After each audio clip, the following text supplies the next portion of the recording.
I think we are live. We are live. Guys, can you hear me and see me okay?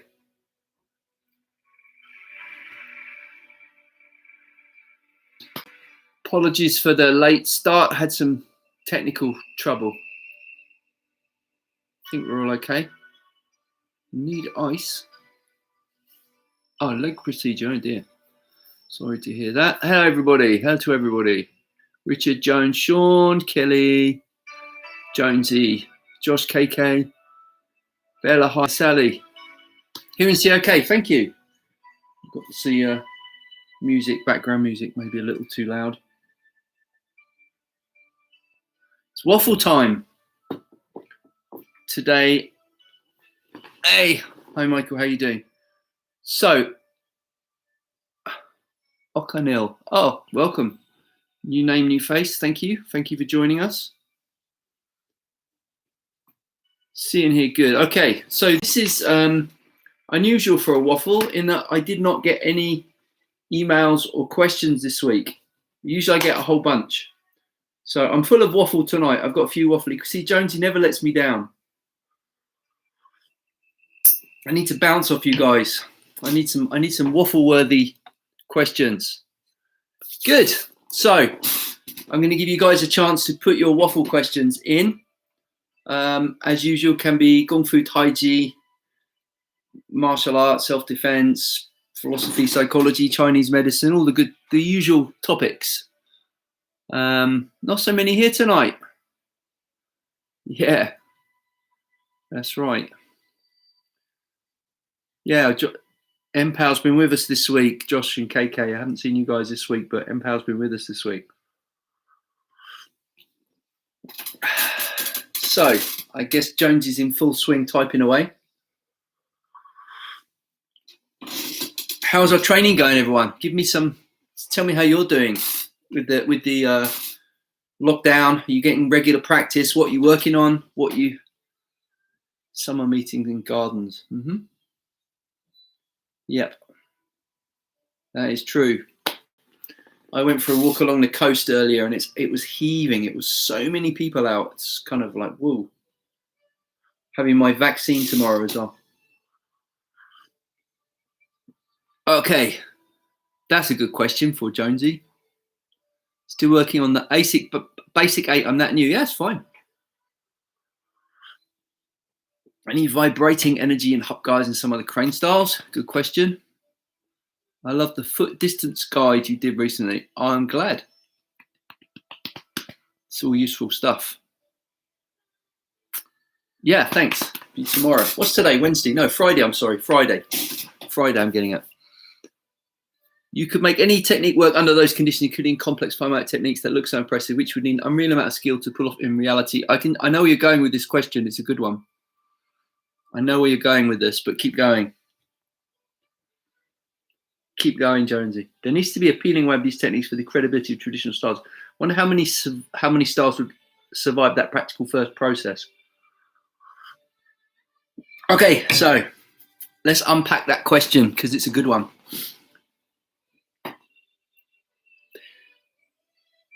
I have some theories about this. I have some theories about a lot of things. I'm sure about very few things, but I have lots and lots of theories. Where does this come from? This applications malarkey. I feel Hop Guy's practical enough to keep its unique flavour. Yeah. I think. Hi, Zona. How are you doing? Hope I pronounced your name right. It's nice to see you. Just as annoying are students that dramatically overreact to the instructor's technique, way too common in Tai Chi. It kills the general perception of the art. Bad news, the instructor starts to believe it. Right, I'm going to go back to the beginning of your question, Jonesy, and I'm going to start on that. Why do pretty much all traditional styles persist with the technique applications where the assistant punches and then stops? Firstly, hi, Mike. Firstly, I want to say, okay, so you've got something to come up. Can you speak about keeping up motivation if you're injured or if you find your ability varies? Sometimes you do more or less than other times. Yep. So, is YouTube there for killing or helping Kung Fu? I think this problem was way before YouTube. I'm going to talk about it. I'm letting it coalesce in my mind. I'm going to I'm gonna waffle. This was way before YouTube. So, one possible theory. As Westerners, we have this idea that we want something to be practical, functional, effective, which is reasonable, right? You don't want to practice something for years that it's not very effective or doesn't work. But we have this kind of different idea about what is application, or what does it mean to be functional, to be effective. So it goes back before the Cultural Revolution, maybe even beginning of the century, with the sort of Jingwu Federation and so on, where they were trying to make their martial art much more contemporary, and they were using a lot of Western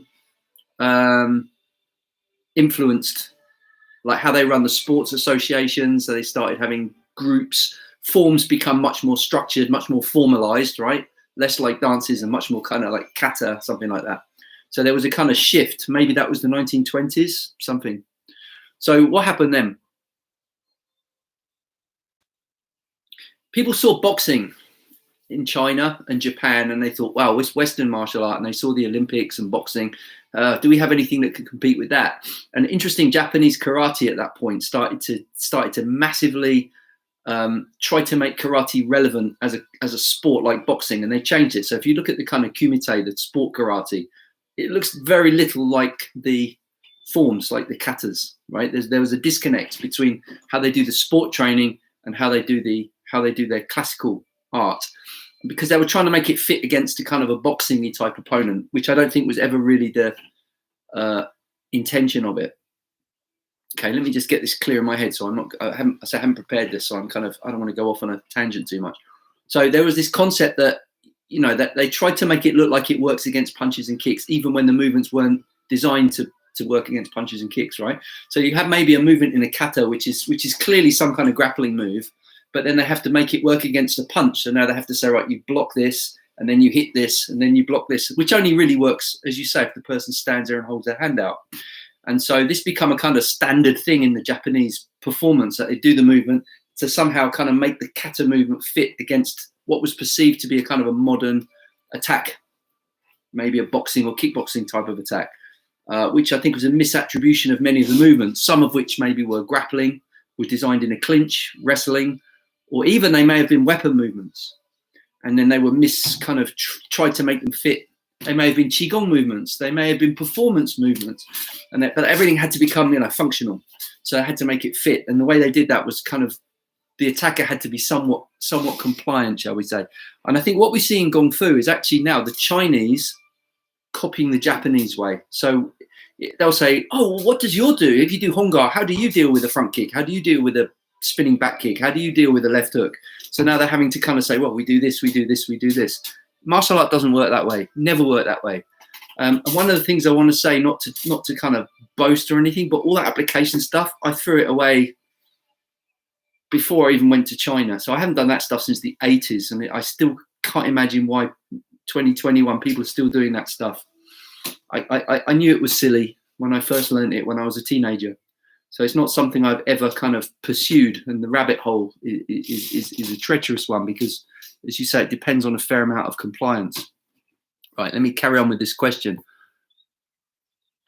So unreal amounts of skill to pull off in reality. Yeah, you couldn't pull some of these movements off in reality, just simply don't work. So peeling away of these techniques for the credibility of traditional styles, how many survive that practical first process?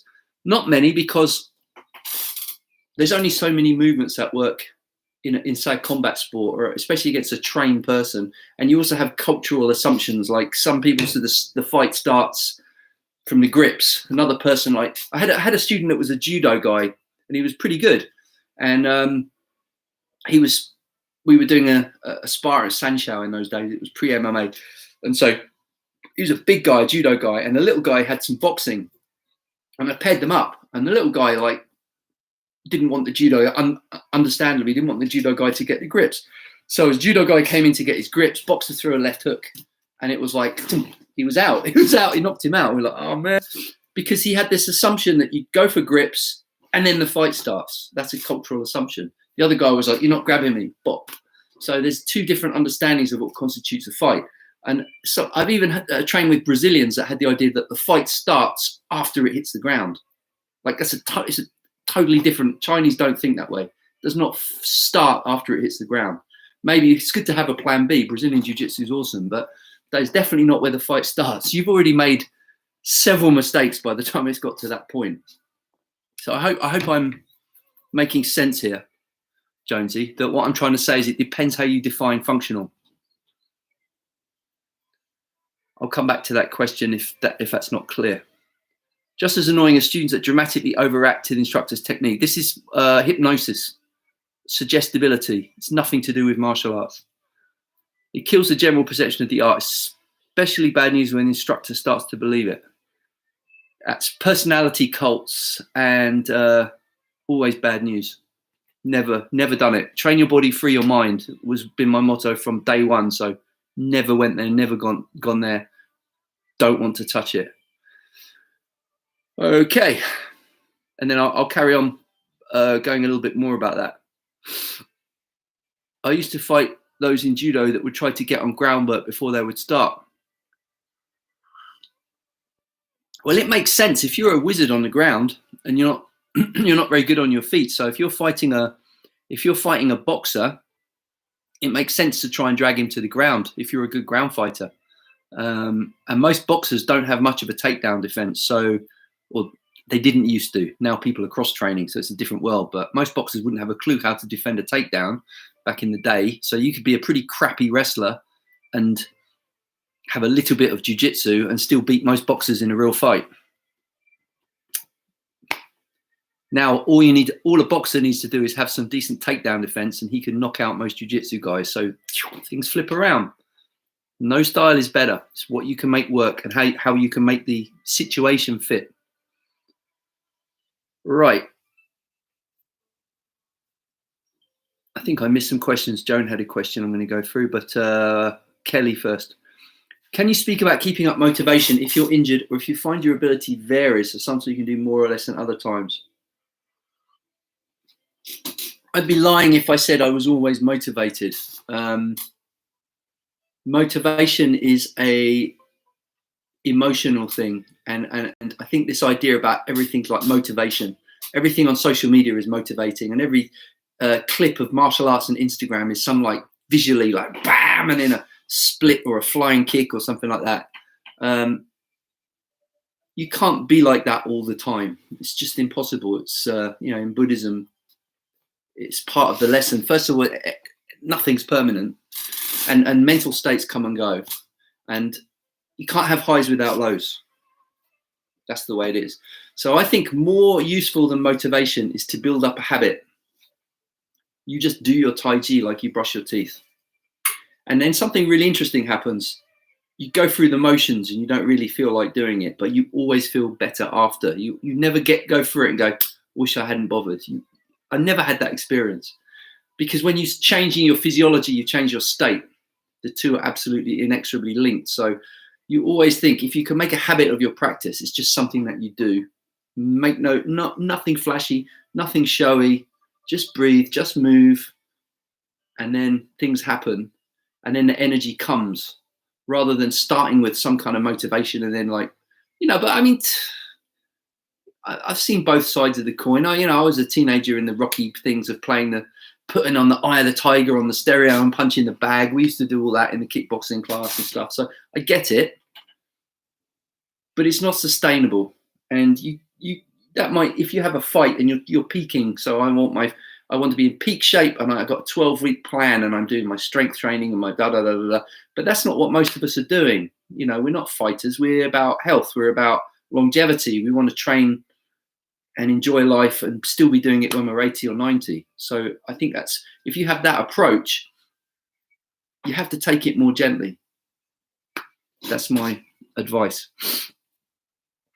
Joan's question. I saw a video a few days ago, a master who taught my mum's friend, students in a line. He makes a tiny move and the vibration travels along the queue, making them stagger sideways. I think I've seen that video. Totally unbelievable. They acted like it really knocked them sideways. Belief over reality. It's slightly insidious the way these things work. how shall I put it? You're creating a culture where the more the student reacts, the more they're rewarded. Oh, now you're learning to feel the chi. Now you're becoming sensitive to my energy. Now you're reaching the higher levels, or even they're given grades and stuff because they're, they make the teacher look good. So it's a really, imagine, I know you come from a science background, Joan, so imagine doing that in science, where every time you put forward a theory, everyone else tried to prove it and make that theory look good. Science is exactly the opposite, isn't it? They're trying to tear it down, and the ones that don't get torn down, they're accepted until a better theory comes along. So it's, and martial art is especially like that, because the whole nature of martial art is combative. So when you have this kind of feedback loop going on, and also notice that people can only do it on their own students. If you had a rival school of the students that hated those students, and then you ask the teachers to do it on each other's students, funny enough, it doesn't work. It never works. Okay, next question. AP, hi. Could you explain how kettlebell swings develops explosiveness in striking, and is doing swings daily 6 days a week too much to reap the benefits? Okay, good question. I'll answer the second part first. Doing them daily is fine as long as you're not doing too. If you're doing very heavy and very hard workouts, your body needs to recover. But if you're doing something like simple and sinister, which is the strong first kind of, which is 100 swings, and you're not going to failure, and you're resting in between, then there's no reason why you can't do that 6 days a week. But probably 4 is enough, I would say. There's probably no need. 4 or 5 days a week, okay, is reasonable. I don't think you need to do it 6 days a week, but it wouldn't hurt. It wouldn't do you any harm. But if you have a very hard workout, then you need an easy workout, and you need a rest day. So you have to understand how your body cycles. So you need to talk to someone that's really, really into kind of strength training and programming. So I would suggest that. How do kettlebell swings develop explosiveness? There's a number of ways that this happens. Firstly is that the mechanics of a swing is the posterior chain movement, the force driving through the hips, and the hands are fairly passive, right? So when you do a kettlebell swing, you snap the hips, and then the hands come up because of the momentum transferred from the hips into the bell. Well, in much the same way, when you transfer the momentum from the hips into a kick, or from the hips into the hand, it's a similar kind of kinetic chain. And the other thing is, when you're doing single arm swing, so when you first learn, you're doing 2 arms. When you do a single arm swing, your body will want to do that. So you're having to counter tighten and pack the shoulder. And well, that's called anti-rotation. Now, if you think about when you're throwing a really crisp strike, bam, that snap at the end, that's the same muscles. Even though the kettlebell might only weigh, say, 30 kilos, if you explosively snap it, and then the actual tension for that split second, maybe 60 or 70 kilos, it's crazy. I've heard of people increasing their deadlift just from doing kettlebell swings. So which seems totally ridiculous, but it's true. So it's a very, very good exercise. Another way of thinking about it, this is my personal thing. This is perhaps others might disagree, but we evolved from aquatic. If you look at fish, their motion is spinal, and you have little flippers at the end. Then these extend into limbs. But movement, if you watch a cheetah running or a dog running, it's fundamentally it's a body it's a spinal wave. That's the force, and then that is then transmitted into the arms. Now, Chinese martial art uses a lot of that method. So I think kettlebells very, very compatible with Tai Chi Kung Fu. Okay, monkey mind. Yes, indeed, Sean. Absolutely. Nothing beats a workout, even if it's a gentle workout. Yeah, which is why, I think the word workout, I don't know. I don't necessarily like the word workout. A practice or a session is better for me than a workout. Thank you. Yes, I agree about not needing motivation. The hardest thing is when life events take over and a habit gets broken. Yeah, bingo, as Mike says. Though there's an element of personality and combat in science, human beings involved. Absolutely. Fu Dao Kongjing. Yeah. Empty force. Seen it lots of times in China. PJ, only 30k. For guys, for guys, a 32 kilo is a kind of is a sort of a base mark, and for ladies, something like 24 kilo would be like a maybe 20 or 24 kilos for ladies for the single arm swings. So like for once you reach a certain strength level, like for me to do 132k swings is not, it's not even, doesn't feel like a workout. It's not an effort.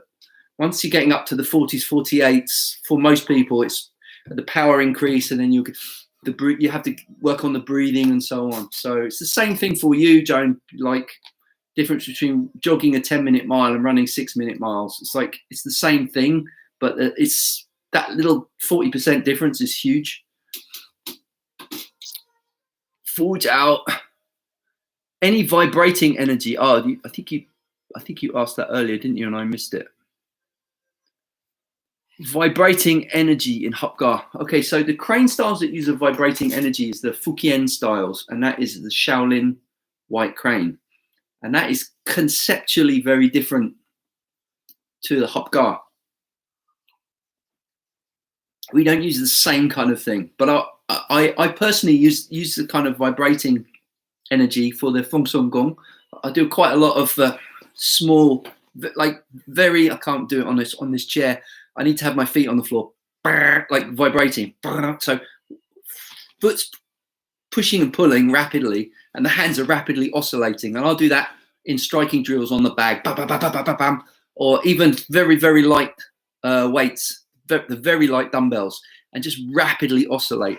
And I think that's an excellent exercise because it teaches you to loosen off, because you need to be relaxed in order to repeatedly. It's one thing having an explosive power like a weightlifter that can go bam and then hold it, and of course it's at the end it's locked, okay, and that's one explosive. But in martial art, if a punch misses, you have to come back, or you have to defend, or you have to follow up with multiple shots at multiple directions. So the ability to generate power in different planes of movement repeatedly and rapidly, oscillation is an excellent preparation for that.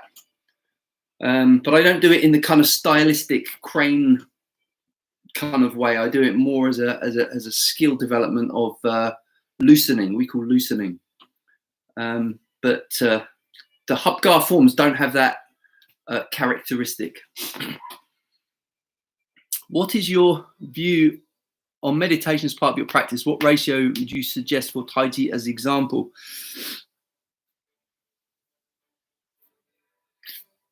Fu Jiao, sounds like Zingy staff shaking. We've done that staff shaking in Hapgar. So that's good you mentioned that. So I can say, yes, we do have that oscillation, but we do it with the stick or the spear in different directions, different planes of motion. With the long pole, we do it in Hapgar. So yes, so maybe we do have it. Sean's question. This is a rabbit hole question, and it depends how you define meditation and what you're trying to get out of your practice. There's a big difference between stress relief,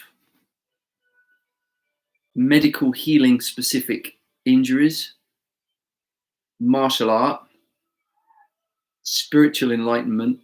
Okay, I'm putting quotes around that, but if you want to have certain reach certain states of mind, you need to meditate for very much more than I've done. But to really reach the higher, deeper states of meditation, you have to retreat and you have to spend hours, like a day, or at least a couple of hours a day, like meditating to get that kind of to reach those certain states of kind of emptiness that they talk about in the Taoist and Buddhist traditions, right? So that you can't do that with a few minutes a day. However, from a stress relief point of view, even 10 minutes a day seems to be beneficial. I personally do about 20 minutes a day, for what that's worth. If you're talking about sitting meditation, a calmer frame of mind, 20 minutes is good. I used to do standing qigong every day, 30 minutes. I did that for years, but other things happen. As Kelly's talking about, things happen, and then you've got kids and a business and mortgages and this and this and this and working long hours and so on. But I used to do every day 30 minutes. When I was in my very early 20s, my my life was extremely like minimalistic, and I would just meditate standing, sitting every day, Tai Chi every day. And interesting, we were in a Chinese medicine class, and there was a practitioner of Tuina, which is the Chinese massage. And so, you know, everyone's got these kind of ouch points, right, where the chi is blocked. There's like these, and so the teacher was showing people how to, you know, release trigger spots and so on, to use kind of Western terms, and was showing all these techniques, and everyone was like, ooh, ooh, ah, ah. And I remember lying on the bed, on the couch, and he'd come along and press. And it was like, at that time, it was like a cat. You could just press right through to the bone. You just go through any of the muscles. Everything was loose. Went through everything. The back, the thing. I was like, oh, oh, oh. And then everyone was talking about stress, and I was laughing at them. I was saying, what stress? Come on. You meditate every day. You practice your Tai Chi or your Kung Fu, whatever, and you relax and you stretch and you breathe. And so it's like, it's easy. And everyone's like, like that. And I thought at the time, why don't they get that? It's so obvious. It's so simple. You know, everything was just flowing. I was maybe 23. Yeah. And then a few years later, with a wife and kids and mortgage and business and stress and this and that, and suddenly, oh, my back, oh, my shoulder. It's the Taoists call it the red dust of the world piling up. And when you're doing your meditation, you're getting rid of the dust. You're keeping the mirror clear. Anyway, as you say, life happens. Short meditation is now recommended after physio exercise. I was pleased to find. I think it's a feeling of peace and relaxation to the perhaps not so pleasant exercises. Yes, I think that's true, because it's to do with the way memory works. You tend to remember the last. There was an experiment where they had people put their hand into ice cold water as an unpleasant experience, and then warm water at the end, which was a pleasant experience. And they did something like, let's say it was 30 seconds in warm water, followed by 2 minutes in ice cold water. And the other one was a longer ice cold water, maybe 4 minutes in ice cold water with the same 30 seconds in the warm water. So in other words, the pleasant experience was the same. The unpleasant experience was different. The only difference was that the pleasant experience was at the end rather than the beginning. And they asked people which they would rather repeat.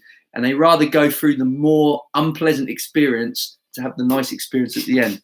That's more to do with the human brain and human memory. I have to say, if you're meditating in the pure sense, in the pure sort of, well, pure, I don't know how to, that sounds a bit wrong as well. But from a certain Buddhist perspective, you shouldn't be extolling benefits of meditation, because it's not about benefits. There's nobody to benefit.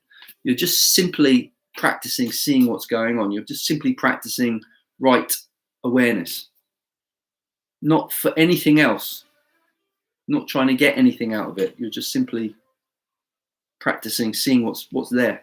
So that's another thing. A bit of difference between meditation and mindfulness. Yes, it's not quite the same.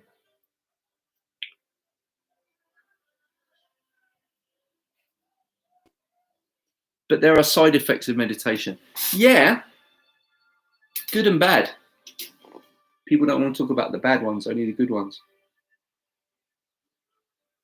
I get turned off by the lack of spirituality and big egos prevalent in modern competition combat. We talk about MMA type of thing. I find it ugly and soulless. I get totally turned off by the lack of spirituality and big egos prevalent in modern combat. So we're talking about like the MMA with all the kind of and the trash talking and all that. I'm 100% with you, Jonesy. The reason I trained an MMA team, despite being an unlikely MMA coach, I would say, because I hate all that stuff as well, was simply that I found the opposite problem with the traditional fighting competitions. It was so polite and gentle and controlled that it wasn't a fight anymore. And you get people winning high level competitions, and it was just not, it didn't mean anything. It was just so, the thing about MMA is, yeah, it's ugly and it's horrible, but it's real. So if you want to test yourself, short of going out and getting into a street fight, it's a legitimate test. As a form of entertainment, personally, no. I'd rather drink tea and read books. What are the bad? Okay, Okanil, what are the bad? So for example, what are the bad? The potential for, if you have certain states of mind, how shall I put it? You want to sit there and everything be all kind of rosy and beautiful and peaceful and stuff, but that's not going to be the case all the time. Just what we were talking about before, you can't have the highs without the lows. You have to sit through the bad stuff as well as the good stuff. Not just things like boredom, but all of your, traditionally they'd be called demons, right? All of your demons are going to come up. So we now call them, I don't know, psychological proclivities and unresolved things are going to come up in meditation, which can be like not necessarily a good trip, shall we say. Big mindfulness cult in the States, all about feeling good. Yeah, it's a big problem, Josh KK, because you've taken it out of its cultural context and you're trying to have all of the good bits without the bad bits, and it will crash. It's not. The real traditions are very, very clear on that. But people don't want that. They don't want to hear that. They only want to hear the nice, fluffy bits. So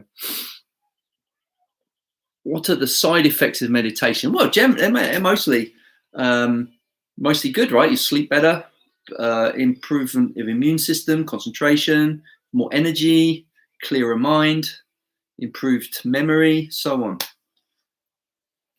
But that's not why you do it. But maybe it's why some people do it. It's like martial arts. People now do martial arts because they want to work out. They look at, say, UFC fighters and they say, I want a six-pack or something. And it becomes like, you learn all this stuff for that. It's like, it's so superficial. And it's the opposite way around in China. It's like, you get maybe some of these things, you get a certain degree of, muscularity or flexibility as a side effect of the training, but it's not why you do it. But in the West, it's all flipped around. Bowl of kittens. I was always told people with depression should not do sitting meditation, need active techniques instead. You have to be really careful. And I'm going to, be very, very clear that I'm not a meditation teacher. I can teach the techniques of meditation, right? I can show the Qigong and how to sit and reduce stress and the breathing and the mechanics of it, right? But a meditation teacher is something like a therapist. It's someone that's been to hell and back, has been there, has been and faced all these demons and all these states, and can help guide other people through it. Spiritual teacher. So that's, I'm a martial arts coach, so that's not my area. It's easier. Oh, Sue, yeah. Thanks, Sue. Shadow work. Exactly. It's easier. Shadow work. You can't have one without the other. So we got a few more minutes left if there's any more questions. I was saying to Jonesy, was talking about the lack of spirituality and big egos prevalent in modern competition combat. Do you not also find, Jonesy, though, that some of the traditional people is like the same, though? They're just big egos masking behind some kind of fake pseudo spirituality that just makes me want to vomit. Frankly, there's just so much fakery and like, oh, I'm so amazing and wonderful with my pure whatever, and it's just like, oh, give me a break. It's like, it's equally. So you've got the UFC kind of aggro thing, the kind of that fake violence, and on the other hand, you've got this kind of fake bliss. They're both wrong. They're both constructs. They're both to do with selling, marketing. Yeah. Reality is what happens when you sit down and you stand or you do your Tai Chi or whatever, and you just drop all of that. You just drop all of it. Easier said than done, right? Do you often steal stuff, ideas, techniques to put into your Hop Gar, or do you only reserve that for your freestyle?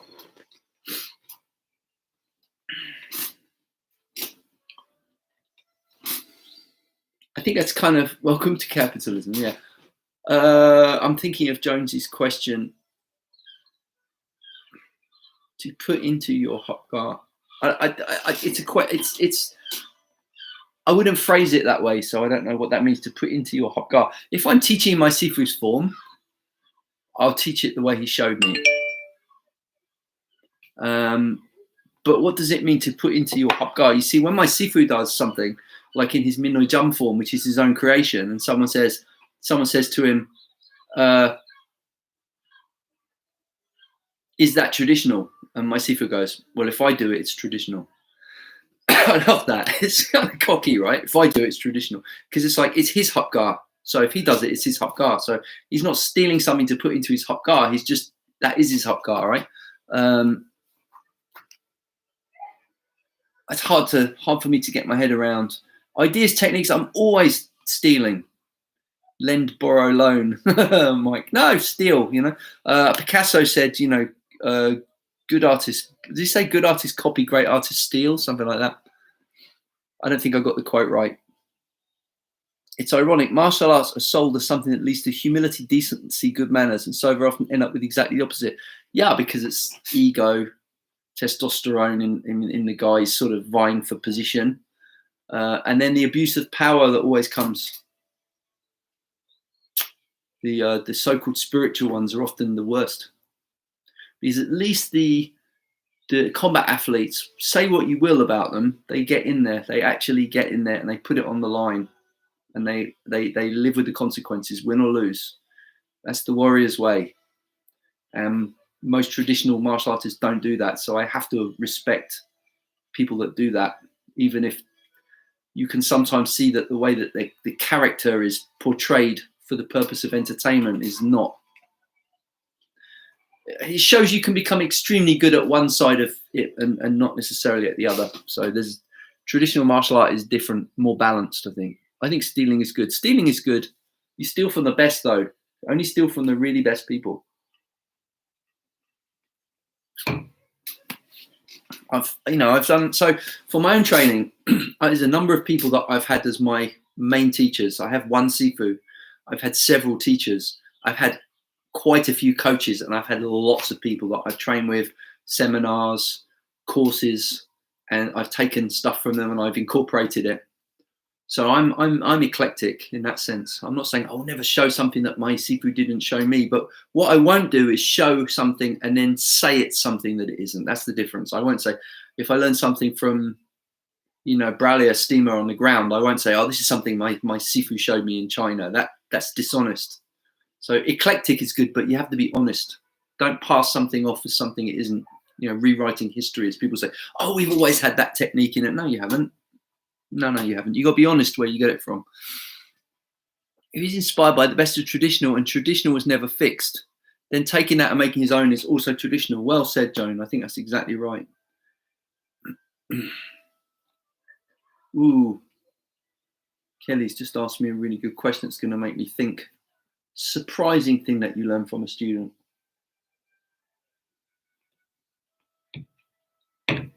Empower. Obviously, you have to get to a level in which you can discern what is good and what is not. I mean, the thing is, Mike, if you're doing something like MMA in which you're sparring, grappling, wrestling, punching with different people in different places, you get a pretty good sense of where you're at.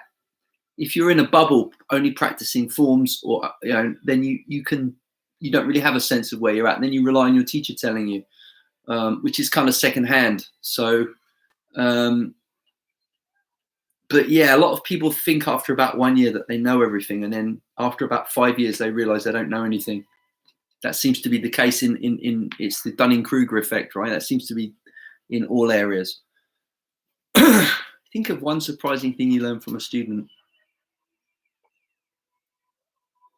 I'm trying to think how to answer Kelly's question. In what sense? In what kind of thing? Something come to mind. I may have told this story before. I had a lady doing Tai Chi, and she'd been coming for, I don't know, maybe a year, and she was still really struggling to get through the 8th form. Didn't seem to be going in. I couldn't see she was really getting it, and I was I felt bad for her, because I thought, you getting things, you benefiting from this. She was coming a couple of times a week, and she was going through the movements, and I was thinking, couldn't really see, what's happening or how much progress she's making. And one week she turns up and she was beaming. She was absolutely beaming, and I was like, oh, what's going on? and she had to give up her gardening because she was so weak and frail, and her legs were so weak, and she couldn't get the spade into the mud, and she couldn't do anything. And then she turned around. She said, "Last week, because of the Tai Chi, I tried to dig the garden, and I got strength back in my legs, and I can dig, and I can plant my plants." And that to her was like a huge, big deal. That was her whole quality of life. And I was completely humbled when she said that. I was like, oh my God, I was judging her by completely the wrong thing. You know, so when we talk about functional, how more functional do you want than that? I mean, it was like, perfect.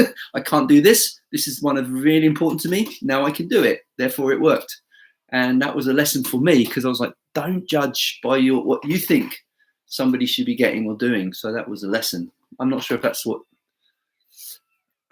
Great story. I was thinking about the general principle of learning by teaching and something that surprised you.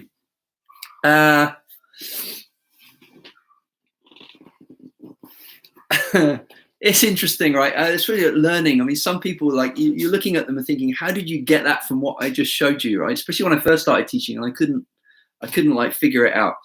And I was teaching 8th form, like might have been the 24. This was like when I think it might have been the first week I was trying to teach. When I was first week, I was trying to teach Tai Chi, and there was a lady, and she was doing part horse's mane, and her hand was this way, because it's supposed to be like this, and her hand was this way around. And these days I say taking a selfie, right?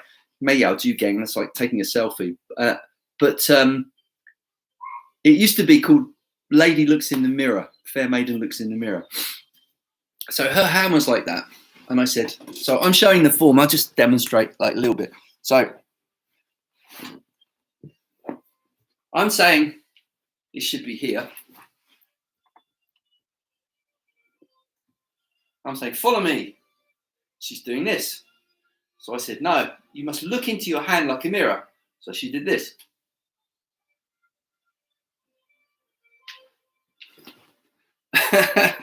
So it's like I was looking at it and going, do you think that's the same thing that I'm doing? So I had to really learn, yeah, but there it was, you know, like so I had to learn how to teach. And then like you start breaking stuff down, and you start saying, right, okay, a student will ask you a question about, all right, at what point does this happen, or when you shift or turn or something. And then you have to really, like, if you're learning to drive and you're teaching a beginner how to change gear, you kind of have to relearn it yourself. What is it I'm doing with the clutch and the gear stick, and you know, what is going on? And then you relearn it, and then you somehow improve from doing that. If the gods had told me that I would never have a fight in my entire life, I would still have spent my life studying martial arts. Me too. Most of us will be the same. Me, yes. Absolutely. Joan, after 25 years, I occasionally find I know something and immediately do something really not good and know that I don't. Oh dear. Problem is, I missed some of these questions. How much can you modify your art before it is no longer the original art?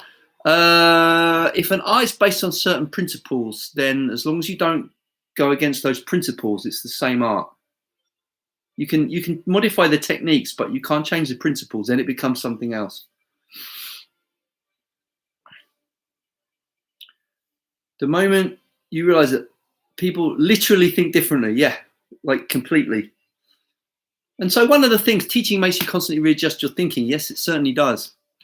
So one of the things that beginners, when they see Tai Chi, are going to be mainly looking at the hands, right? Whereas I'm mainly looking at the feet and then the waist. And the hands is just the last bit. But people tend to, it's like the leaves on the tree rather than looking at the trunk of the tree where all the techniques come from, the branches, and you're looking at the trunk and the roots. Disassociate and reassociate. Yeah, exactly. Which is very useful for your own mental training, right? Yeah. Any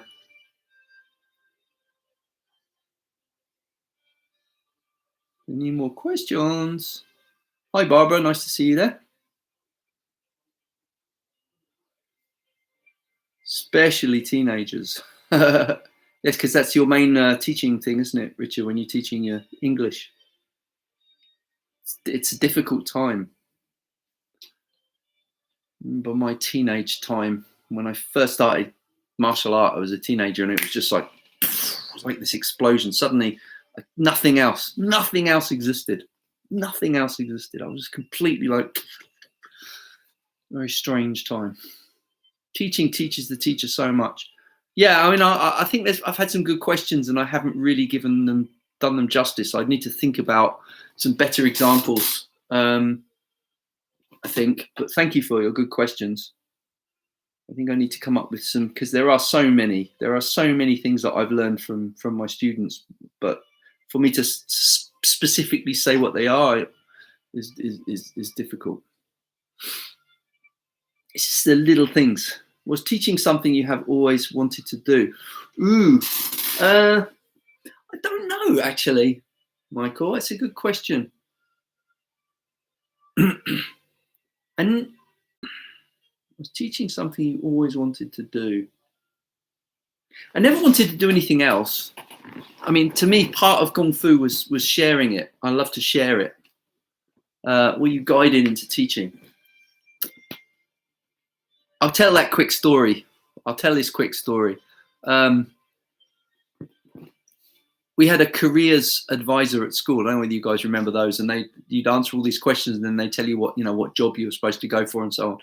And so I had this interview, and he was like, "So what do you see yourself doing?" At this time, I was maybe 17, so sixth form. And I said, "Okay, I've been doing martial art a few years, and this is my life. This is what I'm going to do. I'm probably going to go to China." And I was like, oh, "Okay," because at this point they were like preparing us to go to university, and I used to be fairly academic, so it was expected that I would do something like that. And I was like, "No, it's going to be something to do with martial arts."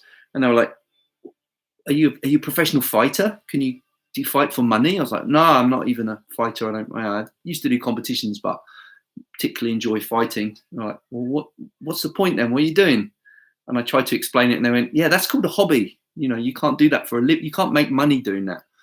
There's no such thing." And I had these books of all the different jobs in there. And at that time, there was no such thing as a martial arts coach. That was a few years later when that became a job, when people knew what that meant. So, I guess in some respect, yeah, I guess I always wanted to do it.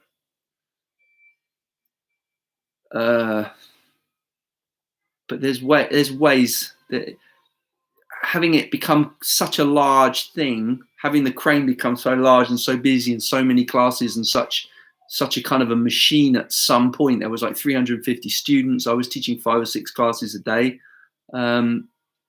Yeah, it was a bit of a treadmill at times. Going back and just simplifying it, having a few students and teaching and sharing feels much nicer. But then I had to had a family and to support and so on, so there's financial pressures. So that was that. It's funny when a student learns something much quicker than it took me. Yeah, so I have just better than me in so many ways. So some are maybe much more flexible, some are maybe much stronger or more coordinated or better balanced. Everyone has their own certain things, certain strengths, and everyone can do something really well, right? Well, most people can do something really well. Did the original Kung Fu series influence you, or were you more Shaw Brothers? We're showing our age here. It's somewhat embarrassing to admit this, Jonesy, but yeah, it did. I was more Kung Fu. I was more Kane. When I was, I don't know, this was probably, when was this shown on TV? It was on the repeats because I was probably only 3 or 4 when it was first on, but I remember seeing it and just being blown away by it. I mean, when you watch it now, it's just so cheesy, it's so bad. But yeah, at the time, but this wasn't when I was a teenager. When I had that kind of obsession moment, that was when they showed Enter the Dragon. And then Shaw Brothers was more after that. So I watched all the Bruce Lee movies, and then I was like, oh, I want to get more into the traditional Jackie Chan. And then I got more into the old school. So by the time I was like 18 or 19, Shaw Brothers all the way. But I would say in the order of Kane as a very young kid, Bruce Lee as a young teenager, and then the Shaw Brothers, I was probably older teenager. And then by that time, I'm going to Canton because that's where all the Shaw Brothers movies were filmed. 10 Tigers of Canton, etc., etc. Life means you have to adjust. So true. Walk the rice paper and leave no trace. Still watching it. Kung Fu literally changed the course of my life at the time. Yeah, there was something. So, I mean, there wasn't much in the way of real Kung Fu in it. It was a bit kind of hokey. It was very much a product of its time. It was the kind of post-60s hippie kind of era. There was the whole thing, America, Vietnam, and then the kind of the change of attitudes towards the Asians and so on. And there was a lot of stuff going on at that time. But you know what? He was a good actor. Whatever you say about it, he could capture a feeling, a character, and really express it. You know, whatever that was, that kind of spirituality or whatever you want to call it. Yeah, real info on Kung Fu was hard to get in those days. The thing that I don't get now is why that we can have access on the internet and on our phones to so much good information. Why people still buy fake stuff so much? I really don't understand why that is. I mean, I love entertainment, and then the Mo Hut Pin, which you call the wuxia movies like Crouching Tiger and all the fantasy. I love all that. I watched Kung Fu Hustle again last week. I love that film. But it's not real. You know, it's not real. It's any more than watching Marvel movies. I remember watching Kung Fu as about 8 or 9 and putting lots of paper down and walking it without tearing it. See all the guilty secrets coming out now. There was... did you ever see the movie Iron and Silk or read the book Iron and Silk, which was Mark Saltzman, American guy who went to teach English in China, and he studied Kung Fu there, and it's a very good book. And he wrote a book about his youth. When he watched Kung Fu, he started walking to school barefoot in the snow, and he bought a bald head wig, and he put a bald head wig on, walked to school barefoot in the snow. So I think it was a whole generation of kids that were twisted that way. I started partly because of that, partly because of Highlander on TV. There was some good sword work in that. One of the actors in that TV Highlander show was a student of a Hong Kong master that I knew in Hong Kong, and there was some actual legit Hongar broadsword. So that's pretty cool. Snake and Eagle Shadow was a classic. So when would it have been when I saw that? I think I'd have been about 16 when I saw that. Yes to both Iron and Silk. Yeah, so he wrote another book called, I think it was called Lost in Place, about his childhood, and it's hilarious. Goes to this kind of fake Kung Fu school run by these bikers that are just beating lumps out of each other. It's that whole kind of misplaced macho and this poor little kind of weak kid who's trying to fit in. It rings so true to all of us geeks that had to figure it all out. Iron and Silk, yes, great. It looks so cheesy now, though. Yeah, it's true. Classic. Okay, so it's past. We've waffled for an hour. Where's that gone? Thank you all for joining us. Right, I need to say, and I'll put it on the Patreon page as well. Monday is Easter. We have a bank holiday. I'm going to have a day off Monday, and I will do the back to normal on Tuesday. So I hope you all have a great weekend. We've got Good Friday, Easter Monday coming up. I'm also getting my jab, so I will see all you guys on Tuesday. So no class on Monday. A lot of you guys who are in the academy, I'm going to see you in the Zoom lesson tomorrow night. Otherwise, Tuesday. Hi, Sylvia. Oh, you're there. Good. Nice to see you. And see me tomorrow. See you in the Zoom. Hope to see my sister on Sunday. Hope that goes well, and best of luck to you. Always a pleasure, never a chore. Thank you, Mr. Reeves. All right. Thanks, everyone. Appreciate it. Thank you.